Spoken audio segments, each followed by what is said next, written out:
Tentu masyhur sekali ya di antara yang difahami semua ulama bahwa Quran itu bisa mensyafaati ya. Masyhur sekali bahwa Quran itu bisa apa? Mensyafaati. Bahkan syafaatnya Quran itu bedanya dengan syafaatnya Nabi adalah syafaatul Quran ini menghalau atau menghadang orang biar gak sampai kena azab.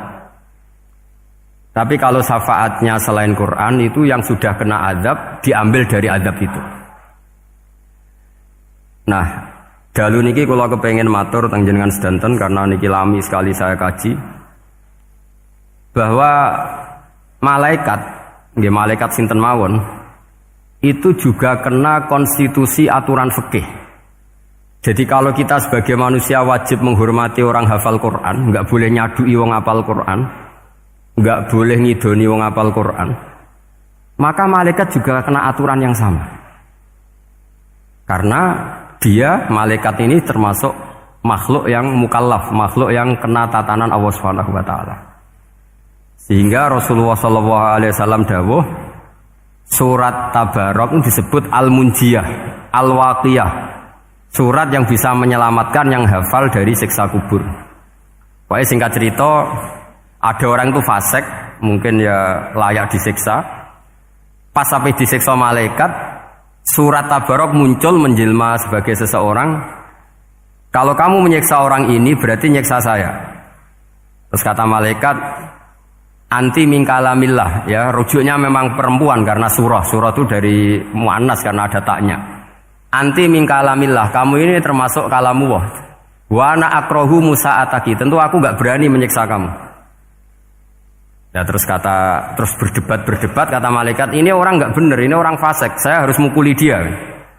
Kata surat Tabarok, sak fasik-fasiknya aku iku ning atine.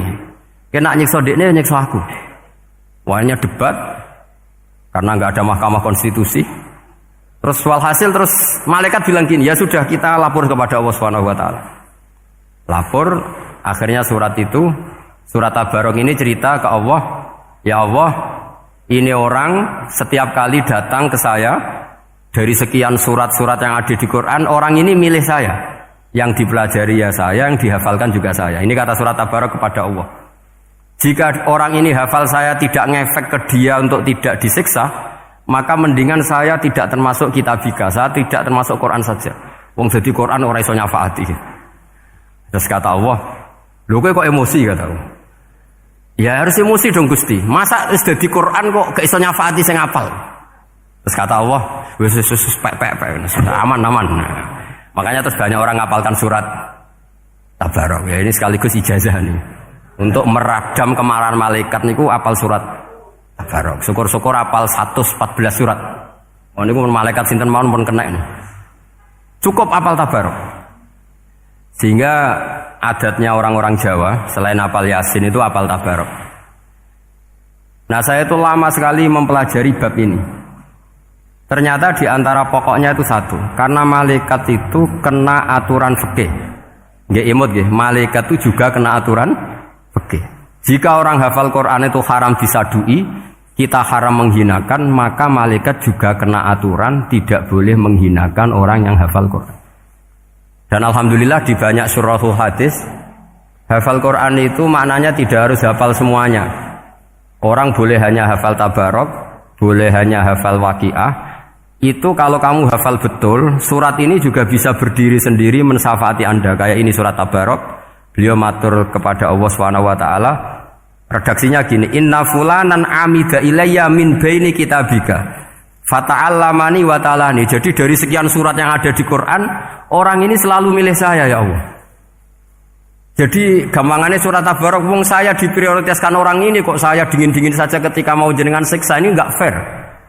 Apa gunanya saya sebagai kalamullah, sebagai kalamuka ya Allah, kemudian tidak ngefek kepada orang ini. Akhirnya walhasil sama Allah surat Tabarok diberi hak syafaat.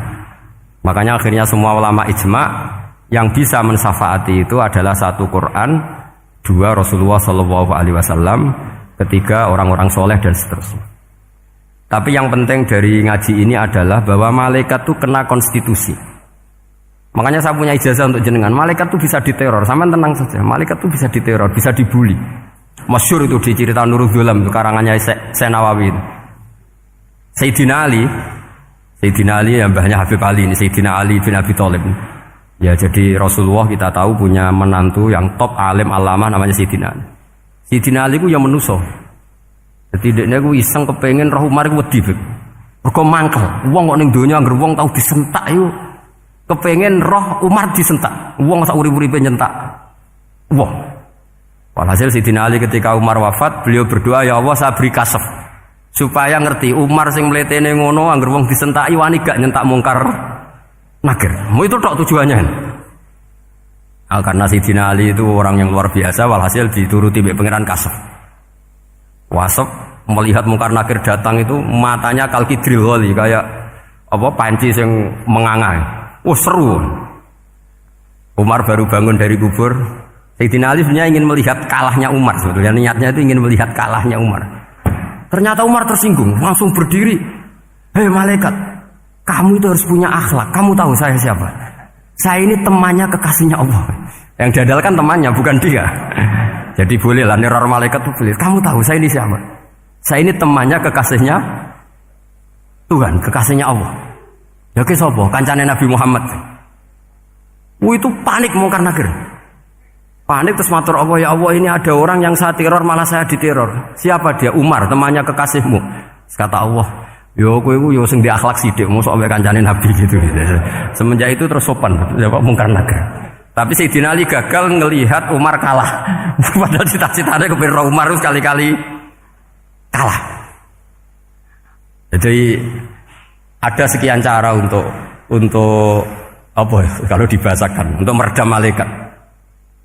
Masyhur ada ulama alim alama pekerjaannya mengajar tauhid. Ngajar tauhid lah, mungkin tauhid primbon sampai tauhid apa. Ketika meninggal sama malaikat masih ditanya marbuka, manabuka dan seterusnya. Imam Malik datang, "Hei malaikat, ini guru tauhid, saurip-uripe mulang tauhid. Kowe ora tau mulang kok takok sing tukang mulang. Sing sopan." Ya sudah enggak usah tanya. Jadi cerita seperti ini mungkin orang lain boleh nggak percaya, tapi itu mudawwan, dibukukan di beberapa kitab, dan saya percaya itu karena secara umum kaidahnya adalah ala inna auliya Allahi la khaufun alaihim wa lahum yahzan. Tetap lahumul busyra fil hayatid dunya fil akhirah. Artinya kalau wali itu ngalami ketakutan ketemu mungkar nakir, berarti dia tidak punya busyra fil akhirah. Padahal para wali ini dijamin punya busyra, mendapatkan gembira di dunia, juga mendapatkan gembira di akhirat. Artinya kalau para wali ngalami ditanya mungkar nakir takut apa mana bayangno kepuyah-puyah, wah itu lahumul busra. Jadi ini, makanya zaman nanti kalau ditanya mungkar nakir marbuka, saya guru tauhid ngajar di Qudsiyah kelas 6. Harus jelas. Saya kalau ditanya juga gitu, saya guru Minhajul Abidin ngajar di Habib Ali gitu. Minhajul Thalibin, harus jelas. Kalau Pak Najib lebih gampang, ketua menoro. Lebih gampang lagi. Enggak apa-apa. Kalau karena malaikat itu ternyata mukallaf. Mukallaf itu kena aturan hukum. Enggak boleh dia selonang-selonong. Kena aturan hukum. Makanya fa inna Allah ta'ala la yu'adzibu qalban wa al-Qur'an. Allah tidak akan menyiksa hati yang ada di Quran. Kalau orang hafal Quran sampai mati, artinya dia membawa Quran. Dan artinya apa? Malaikat kena aturan tidak boleh melecehkan orang yang membawa Al-Quran. Sehingga surat Tabarak enggak terima. Ini orang ini hafal saya. Kalau kamu mukulin dia, kena saya. Tapi ini orang fasik. Tapi saya di situ. Kalau mukuli dia, kena saya. Akhirnya kompromi, terus konsultasi bi Allah. Akhirnya dibenarkan surat Tabarak. Ya, terus ini sudah clear ya, lolos ya, mungkar nakir lolos. Baru kayak surat Nabi. Tabarak. Mungkin-mungkin buatan dites malih. Nak dites malih, ndredeg keliru ribet. Tapi saya percaya itu ya. Saya tidak bisa membayangkan ya. Ketika Quran disifati Rasulullah SAW bahwa Quran itu syafa', memberi syafaat, kemudian itu tidak ngefek. Saya itu keberatan sekali. Begitu juga apalagi ya, misalnya Rasulullah disifati aqrabin nas, ahabbin nas ilallah, kemudian tidak ngefek bisa memberi syafaat. Itu tidak fair. Pasti orang-orang dekatnya Allah ini bisa memberi apa? Syafaat. Karena status kedekatannya Rasulullah SAW diantaranya adalah hak memberi apa? Syafaat. Karena malaikat yang semuanya itu kena konstitusi. Saya punya kitab syarahnya Bukhari banyak, saya punya itu diantaranya riwayat dari Ahlul Bait, dari Sayyid Ali Zainal Abidin Anil Husain an abihi an Rasulillah sallallahu alaihi wasallam. Itu riwayatnya adalah ketika nanti di mahsyar itu ya tidak usah kamu bayangkan ya, karena ini bila kaifin walan hisorin, itu Nabi diantara Jibril dan Allah. Kemudian tentu yang akan masuk surga itu orang-orang yang sudah jelas surganya, kayak para nabi, para wali, para habaib, para orang-orang pilihan, itu jelas surganya. Tapi apa yang terjadi? Allah itu, ya tentu Allah zat yang maha tahu, sudah sangat tahu. Itu Nabi usulnya itu hanya satu, Ai Rabbi. Saya masih hafal teksnya, memang tak hafalkan karena ini tak mau tak pakai senjata untuk ketemu para malaikat. Bukan ya Rabbi, kalimatnya Ai Rabbi. Ai Rabbi ibaduka abaduka fi atrofil ardi. Lho Gusti, yang nyembah jenengan bukan hanya orang kudus tok, bukan orang menoro tok, bukan madrasah-madrasah elit tok, bukan sekolah-sekolah unggulun tok. Banyak orang yang di tengah hutan juga nyembah jenengan, banyak orang yang kerja di Korea juga nyembah jenengan, banyak orang dengan segala kemiskinannya juga nyembah jenengan. Tidak hanya orang-orang mainstream ini yang nyembah jenengan. Akhirnya Allah ini terus nyari orang-orang yang gak jelas alamatnya, gak jelas statusnya, tapi di hatinya hanya masih nyembah Allah Subhanahu wa ta'ala. Ini termasuk berkah dari rahmatnya Rasulullah sallallahu alaihi wasallam. Jadi nanti yang jelas ya tentu akan dapat surga karena posisinya jelas. Yang enggak jelas diusulkan sama Rasulullah, ai rabbi ibaduka abaduka fi atrofil ardi. Itu luar biasa. Saya pernah ke Korea itu haru karena di sana ya ada yasinan, ada dibaan. Padahal kerja di negara ateis. Itu kalau mereka sholat, itu nyuri-nyuri waktu makan, sholatnya itu di kamar mandi. Ya jangan bayangkan kamar mandinya kayak di sini yang sempit juga. Kamar mandi di kota-kota itu kan mungkin lebih bagus dibanding kamar tidur jenengan. Kayak di hotel-hotel itu kan kalau santri so ngantuk. Saking mewahnya, jadi bisa. Kadang ada yang tanya, mosok Gus kamar mandi nek gue sholat mau cuwilik. Iwa kamar mandimu ini kamar mandi. Ya sering do tanya saya itu sholatnya sah apa enggak sih? Sah, semuanya gitu tak jawab sah terus. Dan itu yang nanti diusulkan Rasulullah Shallallahu Alaihi Wasallam, Ai Rabbi ibaduka abaduka fi atrofil ardi. Di luar orang-orang yang mainstream itu ya Allah, banyak orang yang menyembah jenengan. Saya tuh pernah nangis ketika di Bandara Jakarta ketemu orang wireng, serai melarat, jelas melarat, wireng wis. Niku ketemu saya cium tangan. Gus saya ini itu habis dari Selandia Baru. Kerjanya dia itu ikut mancing gitu, mancing ikan tuna di Selandia. Kalau saya di tengah laut itu sampai 2 bulan. Hiburan saya itu hanya ngaji jenengan lewat YouTube. Coba orang di tengah laut ngaji. Wah, itu seneng pojok bumi. Jadi ini umat Rasulullah Shallallahu Alaihi Wasallam. Makanya kalau suwon jenengan yakin saja terhadap syafaatnya Quran, karena semua malaikat itu kena aturan. Di antara aturannya adalah tidak boleh menyiksa orang yang di hatinya ada Al-Quran. Fa innallaha ta'ala la yu'adzibu qalban wa al-Qur'ana, karena Allah tidak akan menyiksa hati yang ada di Quran, yang ada Qurannya.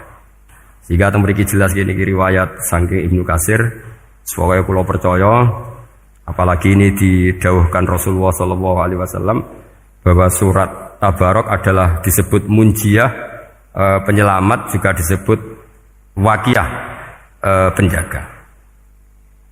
Lalu biasanya orang-orang yang enggak percaya syafaat itu pertanyaannya adalah, kan manusia itu wa alaysa lil insani ila masa'a, manusia itu hanya bisa membawa bekal apa yang pernah dilakukan. Itu dijawab oleh ulama-ulama kita ahli sunnah wal jamaah. Entah perlu ditambah anahdia apa enggak tahu saya. Saya ini kata orang banyak termasuk pengurus PBNU, tapi saya itu tetap enggak pati srek. Kalau ahli sunnah saja, tidak usah ditambahi anahdia. Karena nanti malah tidak global ini, ahli sunnah kok lokal ini jadi ribet. Ya tapi kalau kita di Indonesia ya ditambahi anahdia tidak apa-apa. Karena mau tidak mau memang dalam hal ikramus sahabah mungkin kita dengan Wahabi itu sama-sama ikramus sahabah. Tapi dalam hal percaya wasilah kita ini ada miripnya dengan Syiah, karena Syiah percaya wasilah, NU percaya wasilah. Tapi dalam bab ikramu kulli sahabah Beda kita dengan Syiah, fa innas Syiin itu ada sahabat yang dihormati, ada yang enggak. Akhirnya terus kita karena itu terus bikin ahli sunnah Ahmadiyah, karena Wahabi itu ya ahli sunnah tapi enggak percaya apa? Wasilah. Ya katanya gitu, kata para pakar-pakar. Saya sendiri hanya nirukan, saya enggak punya kepentingan untuk menganalisis itu enggak. Karena pertanyaan di kuburan itu ya gampang, nanti marbuka, manabiuka itu gampang lah. Tapi ada KNU juga, ada nanti Gus pertanyaannya, wama jamiyatuka. Waduh ribet itu, lama-lama wama hizbuka, partai kamu apa? Ribet kan kalau semua orang kreasi nambahin, malah ribet kan. Tapi lewat ngaji ini saya pastikan bahwa surat Tabarok itu luar biasa. Terus saya teruskan. Wa qad rawat Tabrani wal Hafidz Adhiya al-Muqaddasi min tariqi Salam bin Musadruse qala Rasulullah sallallahu alaihi wasallam suratun fil Qur'ani khosomat an sahibiha hatta adkhalathul jannah. Jadi ada surat di Quran yang mati-matian membela yang hafal sampai surat itu memasukkan orang itu ke surga, yaitu tabarakalladzi biyadihil mulk. Ini yang An Ibnu Abbasin qala daraba ba'du ashabin Nabi sallallahu alaihi wasallam khiba'ahu ala qabrin wa wala yahsibu annahu qabrun. Fa idzan qabru insanin yaqra'u surat al-mulki hatta khatamaha. Fa atan Nabiyya sallallahu alaihi wasallam faqala hiyal mani'ah hiyal munjiyah tunjihi min adzabil qabri. Jadi ada sahabatnya Nabi karena kemalaman dia bikin tenda di kuburan. Dia enggak ngira kalau itu kuburan. Ternyata di situ ada orang Sohibul Qabri ini baca surat Tabarok. Baca surat Tabarok. Kemudian peristiwa itu dilaporkan ke Rasulullah. Jawabnya Nabi apa? Memang surat Tabarok itu al-mani'ah, yang bisa menghalau atau menolak azab. Terus hiyal munjiyah, memang surat Tabarok itu menyelamatkan tunjihi min adzabil qabri, akan menyelamatkan orang itu dari siksa kubur. Ikut ke sekolah. Wa qala Tabrani haddatsana Muhammad bin Hasan. Terus qala Rasulullah sallallahu alaihi wasallam lawadittu annaha fi qalbi kulli insanin min ummati. Karena keramatnya surat Tabarok seperti itu, kata Nabi lawadittu pakai lam taukid. Yakti seneng ingsun annaha di surah yaitu Tabarok fi qalbi kulli insanin min ummati. Karena keramatnya surat Tabarok seperti itu, saya suka kalau semua umat saya itu hafal itu. Nah, alhamdulillah barokahnya didikan para kiai, para guru, hampir semua kita ini hafal surat Tabarok. Daripada yang kampanye harus hafal Quran semua, ya sudahlah, ini al-maisur la yasqutubil ma'sur atau ma la yudraku kulluh la yudraku kulluh. Jadi saya itu punya santri orang Sulawesi. Itu dulu guru gitar. Santri di Jogja, dia dulu sekolah kesenian di Jogja terus jadi guru gitar. Saya ini kan kiai fikih. Saya mazhabnya sama dengan Pak Najib, termasuk ngaramkan gitar ini. Mau tak haramkan kok ora gelem ngaji malah ribet, tak halal ngomong gitar kok tak halal. Semeneng ae. Semeneng ae. Saya niru Mbah Mun, nek ono jawabane semeneng gak. Ya takok kadang, Gus, main gitar hukumnya piye? Kurang pegawean tak jawab. Halal tak haram, Gus? Kurang pegawean sejelas. Halal haram tak kok ribet. Tapi yang unik dari itu apa? Tiap tahun Beb itu datang ke saya setor surat Tabarok. Kadang ya setor 5 ayat, 20 ayat, sampai khatam. Naik pesawat dari Sulawesi. Gara-gara ngaji saya sudahlah Gus, sementing aman katakan. Jadi aku ning donya wis main gitar saenakku, nak gak hafal Tabarok bahaya gitu. Dia ngapalkan, apal betul. Sekarang kemarin setornya khatam. Ya hanya untuk ngelawan malaikat saja itu, untuk ngelawan malaikat itu. Saya kok tertarik itu. Lah yang repot saya, Beb, saya kiainya ngajarkan itu tapi lupa ngajarkan haramnya yang gitu-gitu. Wah ya ribet ya, sudahlah nanti biar diurusi Allah Subhanahu wa taala. Sudah itu sudah. Karena jadi kiai itu repot. Saya pernah Beb tanggal 1 Syawal itu punya teman zaman di Sarang. Wong wis wireng kriting soer wis wireng kriting. Jarang ke saya tanggal 1 Syawal kecuali pas itu. Ternyata datang tuh karena teman saya, semakan senior saya, mau teko mau ngijazah saya. Gus, kowe nak dadi kiai sing hati-hati. Aja geman dalil sing kowe ora iso nglakoni. Ono apa? Dia itu datang ke saya berarti tanggal 2 ya, tanggal 2 sore. Dia itu pas Idul Fitri itu pidato. Man shoma Ramadan wa atba'ahu sitan bin Syawal fa ka'annama shomat dahrakullah. Itu orang lugu-lugu poso. Bareng tanggal loro-loro pas wandekne rokokan. Wong lugu-lugu, wah rugi bah aku poso jebule jenengan ra kena dinut. Jadi semuanya yang poso 6 hari itu ngikuti kiai itu. Ternyata pas disowani pas rokokan, rugi bah aku anut jenengan. Tak nut-nut poso jebule jenengan gak poso. Aku yang mending ngene, lha opo pe dalil ngono barang ngono lha opo ora iso nglakoni. Makanya ini hati-hati para kiai, nek dalil sing ora iso nglakoni ra usah. Nak khutbah id ora usah cerita poso 6 hari, kok malah diciri orang. Ya cerita wae wong nak berposo dosane di sepuro insyaallah, pokoke yang gampang-gampang saja. Nak dolan ning gone wong awan-awan dosa ganggu. Nak ra dolan sombong gak gelem silaturahim. Wae ngomong yang umum-umum saja. Jangan dalil poso 6 apa? Hari itu sekali ada yang anut ternyata kamu tidak bisa, wah itu repot. Ya jadi saya berharap sekali keyakinan guru-guru kita bahwa Al-Quran mensyafaati itu kita terima. Kita terima an ilmin wa an bayinatin wa an hujatin. Kita bukan sekedar terima karena itu dawai guru enggak, tapi satu bayinah. Yaitu logikanya adalah malaikat itu mukallaf. Mukallaf itu kena aturan hukum. Jika manusia kena aturan hukum harus menghormati orang hafal Quran, maka malaikat juga kena aturan yang sama, yaitu harus menghormati yang hafal Quran. Jadi boleh kamu nanti ketemu malaikat mungkar nakir, sertifikat Iqra khatam, qiraati khatam. Syahadah saya hafid terbaik. Ya supaya dia enggak sembarangan nyiksa kita. Wah aku yakin mesti gak wani, yakin. Jajal sebenarnya. Tapi sampean matur, ojo tes tapi. Karena sekali dites bulet tuh ini.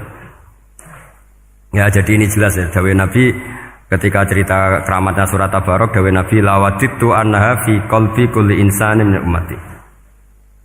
Wa qad rawa hadzal hadits Abd bin Humaid fi musnadihi bi absato min hadza. Faqala, ada yang cerita lebih detail di riwayat itu, fa innaha al-munjiyah wal mujadilah tujadilu autokhasimu yaumal qiyamah inda rabbiha liqairiha. Nah ini lebih gampang lagi. Surat Tabarok itu mati-matian bela yang baca. Semoga riwayat ini yang benar, bukan li hafidhiha tapi liqairiha. Sama milih riwayat yang hafal apa yang baca? Baca apa hafal? Baca apa hafal? Korupsi kabeh guys. Jadi ada riwayat itu tujadilu autokhasimu yaumal qiyamah inda rabbiha liqari'iha. Bagi yang baca, tidak harus hafal. Wa tatlubu lahu ayunjiyahu min adzabin nar wa yunjiya biha tawayan sahibaha min adzabil qabri.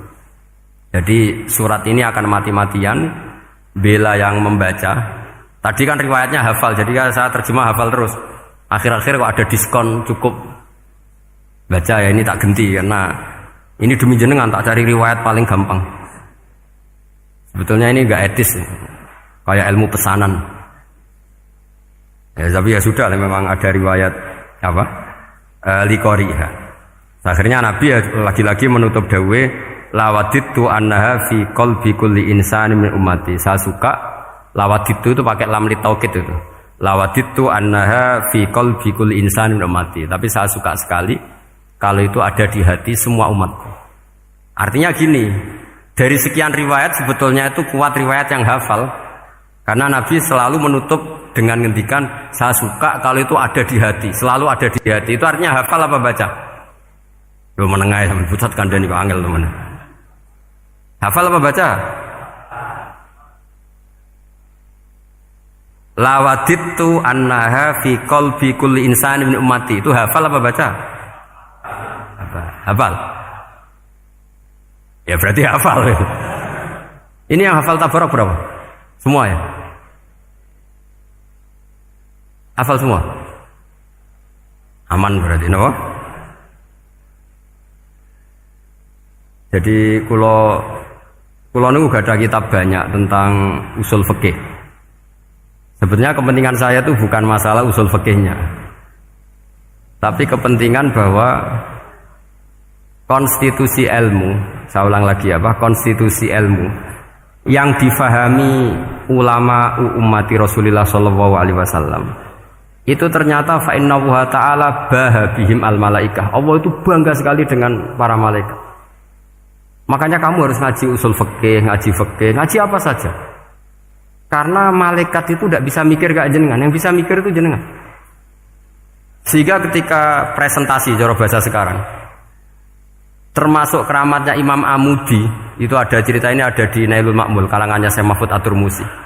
Imam Amudi itu ulama top, tapi dia ngajarnya itu matematika. Jadi ulama nggak ngajar tauhid, nggak ngajar tarikh, nggak ngajar pesolatan, tapi ngajar matematika.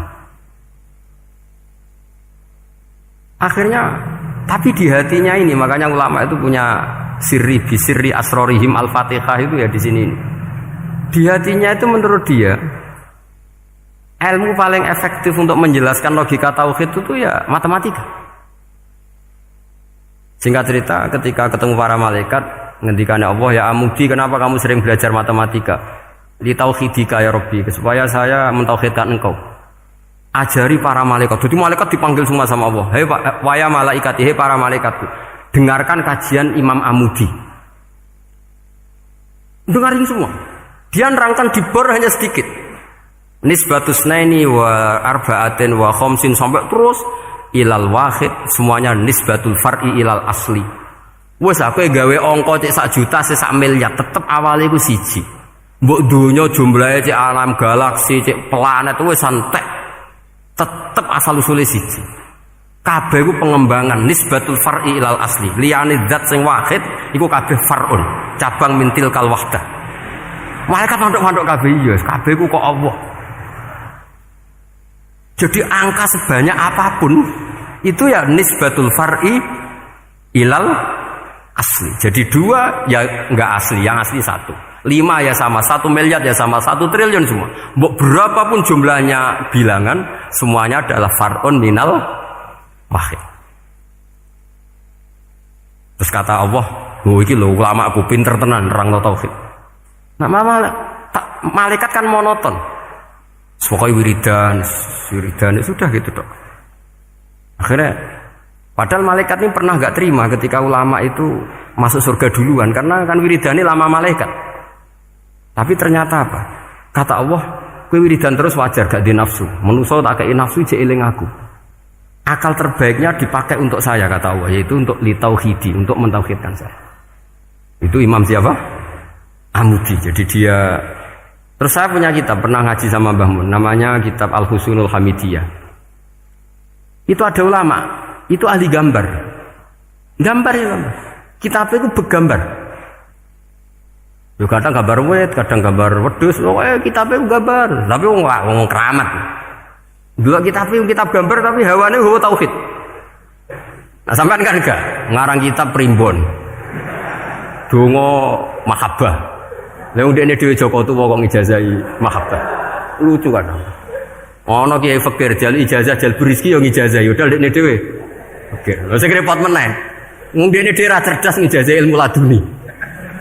Ribet. Wong ndekne dhewe ra cerdas ngijazahi ilmu napa? Ternyata di akhir kitab itu dijelaskan gini. Fa inna hadhihi suwara, semua gambar ini awaluha min nuqtah wahidah. Awalnya adalah dari 1 titik. Jadi famadarul wujud adalah an-nuqtah, 1 titik.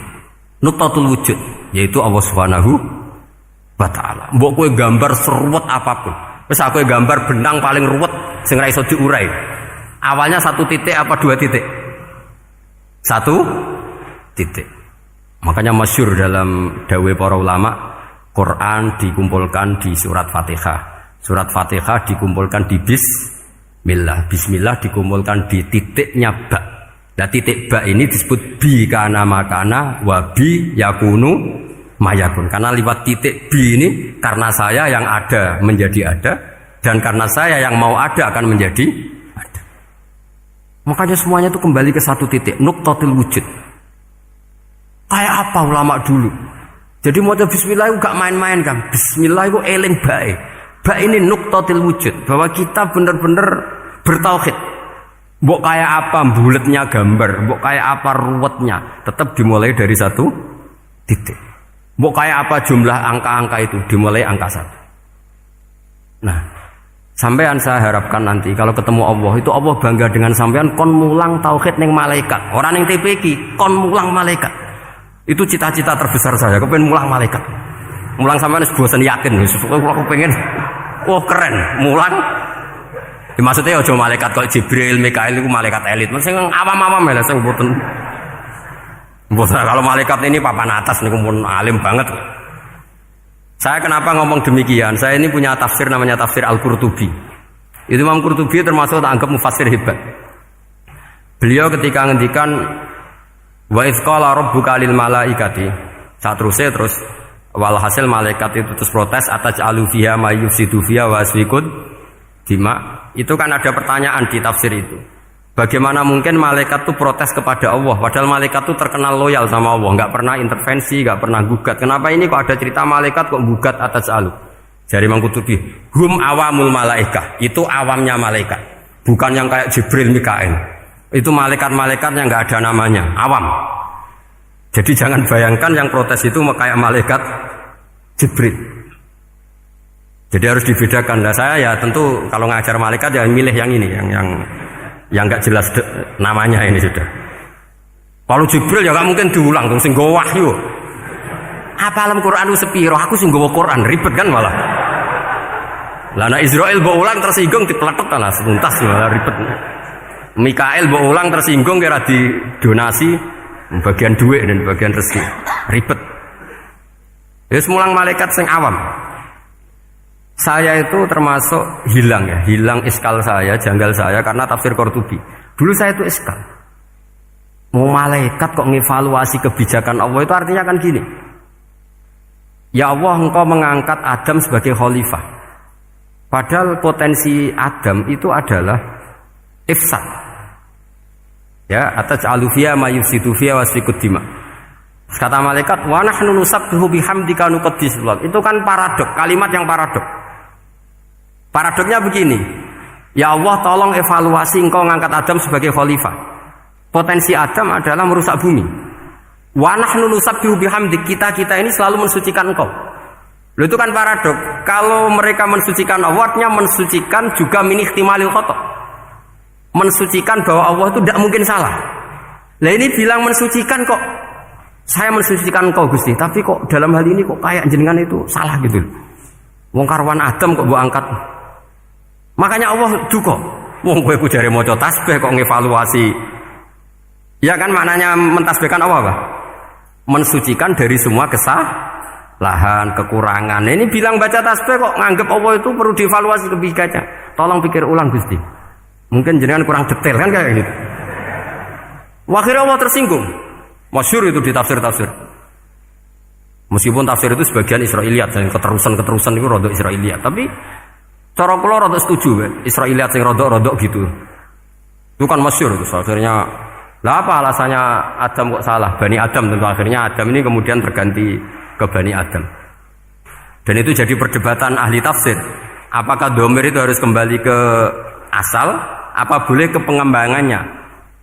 Misalnya Adam itu kan di situ disebut ataj'alu fiha may yufsidu fiha wa yasfikud dima. Padahal Adam yang nabi ini enggak pernah yusfikud dima. Enggak pernah yufsid fil ardi, juga enggak pernah wa yasfikud dima. Ya, saya ulang lagi, Adam yang nabi itu kan enggak pernah ngalami ataj'alu fiha may yufsidu fiha wa yasfikud dima. Berarti Adam ini nanti yang nakal, yang sampai senang berteman darah itu Adamnya apa anaknya? Anaknya kan? Itu jadi perdebatan ahli tafsir. Walhasil singkat cerita, malaikat ini tidak salah. Nyatanya kita tahu kan perang di Irak, di Syria, perang zaman Belanda, Bani Adam itu senang safkud dima. Tapi ternyata malaikat ini ditegur sama Allah. Yusbiya manusia itu salah itu di nafsu. Gue bener mergo ora takei nafsu. Masyhur terus dicerita Israiliyat itu ada malaikat, dia jajal Gusti. Jajal tenan dikai nafsu, medun ketemu wong adus langsung merkosa. Gawe anan sih, ora kenalan sih. Terus dari Allah, wah lumayan menuso, ana mukadimah ka ora-uran ae. Walhasil terus malaikatnya ape terbang enggak bisa. Ini kata cerita Israiliyat, kamu harus menentang cerita ini. Tapi saya setuju. Singkat cerita, pertanyaannya adalah, mungkinkah malaikat melakukan kesalahan? Padahal termasuk salah adalah protes kepada Allah Subhanahu wa ta'ala. Itu dijawab oleh Imam Qurtubi, hum awamul malaikah. Itu awamul malaikah. Jadi kita harus membedakan malaikat yang papan atas, yang ashos. Kalau dalam tafsir modern disebut malaikat sing ashos, kayak Jibril, Mikail. Ada malaikat awam. Nah, yang awam ini ya biasa, yang bilang qalu ataj'alu fiha ma yufsidu fiha wa yasfikut dima wa nahnu nusabbihu bihamdika nuqaddisu lak. Itu kan paradok. Paradoknya ya Allah, engkau mengangkat Adam jadi khalifah itu kayaknya salah. Harusnya kan ngangkat kita, karena kita ini yang selalu mensucikan engkau. Loh, mensucikan Allah kok nganggep Allah mungkin salah dalam bikin keputusan. Makanya hati-hati kalau baca tasbih. Kalau baca tasbih, kalau Allah Maha Suci, ya sudah suci dari segala kesalahan, kekurangan.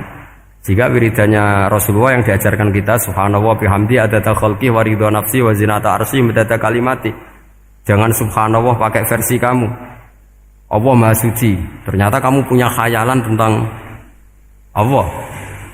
Nah, kalau khayalan kamu salah, berarti mendudukkan Allah tidak sesuai sifatnya Allah. Makanya ahli tauhid terus punya satu pakem ilmu yang namanya ma khatara bibalika fawau bi khilafi dzalik. Apa yang ada di hatimu bahwa Allah seperti ini, hakikatnya Allah tidak akan seperti itu, karena Allah mukhalafatul bil hawadits. Karena ini masalah-masalah sensitif. Dan itu yang salah, saya ulang lagi, awamul malaikah. Kata Imam Qurtubi siapa? Awamul malaikah. Ya saya teruskan. Jadi kalau suwon seperti keinginannya Rasulullah sallallahu alaihi wasallam. Terus niki terakhir, anna Rasulullah sallallahu alaihi wasallam kana la yanamu hatta yaqra alif lam mim tanzil wa tabarakalladzi biyadil mulku wa qala las antawuf yufaddilani kulla suratin fil Qur'an bisab'ina hasanatan. Jadi di antara kelebihannya surat Tabarok adalah mengungguli umumnya surat dengan kelas 70 kali derajat. Jadi keunggulannya surat Tabarok itu bisab'ina darajah di bawah surat-surat yang lain. Sudah, ini surat Tabarok agak panjang. Tapi alhamdulillah dari semua itu surat Tabarok itu kalah mbek qul huwallahu ahad. Jadi ini nikmat terbesar kita. Karena enggak perlu Tabarok, saiki porsi ini diturunkan jadi apa? Kulhu. Makanya banyak tarawih main apa? Kulhu. Itu bukan cari cepet, itu dalile musalsal ila Rasulillah sallallahu alaihi wasallam. Jadi ada sahabat itu kalau ngimami main kulhu. Di Indonesia masih mendingan kulhunya rakaat kedua ya. Itu enggak, sahabat ini rakaat pertama ya kulhu, kedua ya kulhu. Masih mendingan di Indonesia dipakai selingan rakaat kedua. Singkat cerita, sahabat yang makmum ini lama-lama mangkel, matur, ya Rasulullah, ini orang yang kau pasrai jadi imam itu sering main kulhu.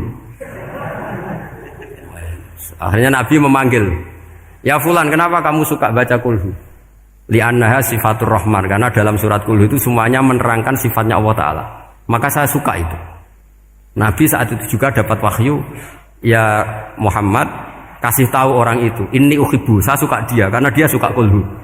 Oh, itu aja hafalkan itu. Jadi itu riwayat yang lebih menggembirakan itu. Jadi tidak usah Tabarok, cukup apa? Kulhu. Dan itu lebih mutawatir. Makanya dalam legenda dunia kiai itu kan ini ada cucunya Sayyidina Ali. Tuh, siapa yang bisa khatam Quran sekian menit, yang menang Sayyidina Ali ya, karena baca kulhu sampai 3 kali, yang dianggap takdilul Quran, sudah sama dengan baca Quran. Jadi ini ijazah terakhir, ini jadi porsinya tambah turun.